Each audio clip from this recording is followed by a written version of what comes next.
Live from Radio Row, the Jake Asman Show continues right here. And we're joined by Jets quarterback, Hendon Hooker. That's right. He joined the Jets at the end of the year, got to experience a lot of chaos at the end of the year, Hendon. Appreciate you hopping on the show. Yes, sir. I appreciate you having me. So kind of take us through what your experience was like. The Jets obviously signed you with a couple weeks to go in the regular season. Kind of take us through how that came about and what your experience was like with the Jets. Yeah, kind of got a call in the middle of the night almost, maybe like 7:30 to get on a 9:30 flight to JFK. So got on the road, went to the airport, boom, I'm in New York or in Jersey. Had a quick workout, signed at 12:30, was at practice at 12:45. That quickly, huh? That quick. But being there with a lot of familiar faces, Tanner, OC, and then AG, and then a lot of other guys, that were in Detroit as well. Um, it was really cool, just kind of being back in the offense that I know like the back of my hand. And then just learning my teammates. I think that was the biggest thing for me, just learning my teammates, learning my receivers, and how they like to catch the ball and how you communicate with each and every one of the guys, so that you can get out there and command the huddle. For you, when we were discussing you as an option, I remember last year after Aaron Glenn got hired, it was, well, he's got the connection, obviously, with Tanner Engstrand. He's got the connection with Aaron Glenn. Were there any talks about joining the Jets in the offseason before you were eventually signed with them, as you just laid out, with a couple weeks to go in the regular season? Yeah, no, there weren't any talks. Were you surprised by that? A little bit, but God has me in His hands, and He'll put me where He wants me. So I'm just where I need to be. When you eventually get there, you start learning your teammates. What kind of stood out with what you were working with? Unfortunately, at that point, Garrett Wilson was already on IR, so you didn't get a chance to play with him. But you got to play with A.D. Mitchell, John Mechie. You got to throw passes to Mason Taylor. Give us your thoughts on some of the skill players you worked with. Yeah, I thought they were all like just flat out dudes. Like there's so many weapons in the offense. It's ridiculous. I think the biggest thing is just trying to get those guys the ball, and with all of them being I want the ball guys, like that's exactly what you want. It gets a little monotonous hearing them, man, throw me the ball, but that's what you want to hear about out of those guys. You want guys that want the ball and want to compete. But just the chemistry that all those guys have together was the biggest thing that stood out to me. They're a close knit group, and I'm talking about the wideouts, close knit group, and they're all enthusiastic about getting better and learning. And when you have that, it's the sky's the limit. What was the level of difficulty, I'd imagine, of just being thrown into that environment, having to learn all the plays? Because at one point at the end of the year, you were actually the backup in some games, so you were one play away from potentially having to come in. Yeah, I felt extremely good about the playbook, and felt extremely good about just communicating with my teammates, communicating with the offensive line. What do they see? How do I see things? Because we might be approaching it a different way. Every quarterback has their way of operating and and getting in their rhythm. So I think the biggest thing for me was getting accustomed to how guys snap the ball, right? And getting accustomed to which guys need what of a play. Like some guys might be like, hey, what do I have on this? Or hey, what's the blocking assignment on this? And just learning the guys and all, and having fun. Just getting back to having fun playing football. What was Tyrod like to be in that room with? Yeah, so Tyrod has been like one of my mentors since I was at Virginia Tech.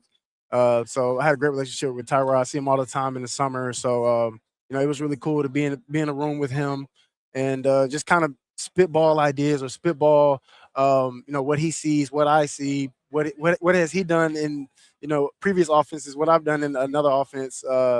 So it's always a good time around Tyrod. Now with you look at your contract situation. You'll be a free agent coming up in March, but would you like to stay with the Jets? I mean, how much of your experience with the Jets was a positive where you want to be around the organization for another year potentially? Yeah, everything was positive. I loved every part about it. I love AG. I love what he stands for, and I love what culture he's trying to bring into that locker room.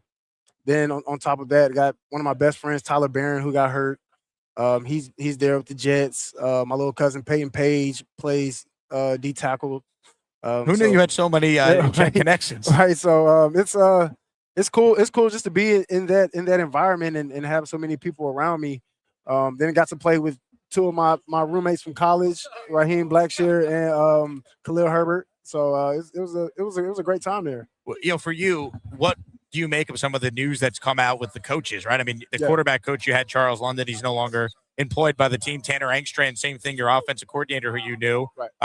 Have you gotten any word on what the plan is for who your coaches would be potentially if you do resign with the team? I have not got any word of anything of that nature.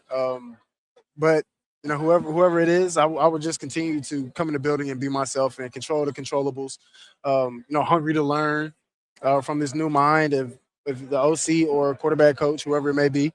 Hungry to learn and hungry to go out there and showcase my talent. Were you surprised with Engstrand? Because it felt like he was going to be brought back. Obviously, young guy, year one on the job, Right. growing with Glenn. I think a lot of Jet fans, myself included, we were surprised to see him let go. Yeah, it was a little bit of a shock, but in this league, it's a business, and you never know how Sure. business may go, or how division someone else may have. So I'm praying for him and his family. I know that he's gonna do his thing, his new spot, and all the best to him. In your career, you obviously get drafted, and you've now kind of bounced around a little bit. What has it been like to go from a guy you get drafted by one team with the Detroit Lions, of course, and people are thinking you could be the long-term answer there potentially, and now you're just kind of trying to find your way. Take us through what that experience is like for you. Yeah, truly an experience. All I'm asking for is opportunity to showcase what I can do. So every day I'll come in with the same attitude, ready to work, ready to learn. And when the opportunity comes, I'll for sure be ready for it. I know it was brief, but let's do a couple quick hitters on some of your Jet teammates here. Okay. Who was the funniest guy on the team in your couple weeks you were with the squad? It'll have to be between AD Mitchell or Brees Hall. Those Really? are two comedians. Two comedians for sure. Brees, another free agent. We're hoping the Jets bring him back. He still went over 1,000 yards in what was obviously a tough year all around. Yeah. Brees is a great back. Watching him from college and just his evolution through the years. He's a special back. So we asked you who the funniest teammate is. Who is the most serious teammate? Who's the guy that you wouldn't want to mess with? Most serious. That's a great question. Probably Mitch. Mechie. Mitch, for sure. For sure. His story is incredible too with all he's overcome. Yeah, he's an incredible person, incredible guy. Every day we chop it up and just kind of have a quick laugh, but after that it's right back to serious face. So he's a joy to be around though, especially on the football field and his football IQ. You were a big star in college. Favorite memory during your time? What's the Tennessee thing that stands out? Favorite memory? I think just being able to bring, just that precedence of excellence back to Tennessee. You were really a part of changing that program. Yeah, I think that was really the biggest thing for me. I remember being on a Zoom call when I was transferring to Tennessee, and football ops guy was like, "Okay, everyone, you can get off the Zoom now. And hey, Hendon, you stay back." And he's like, "Man, we need someone to come in here and make plays so I can continue to put food on the family for my kids, And that and I remember that from that point forward, I just remember telling myself like people are dependent on you.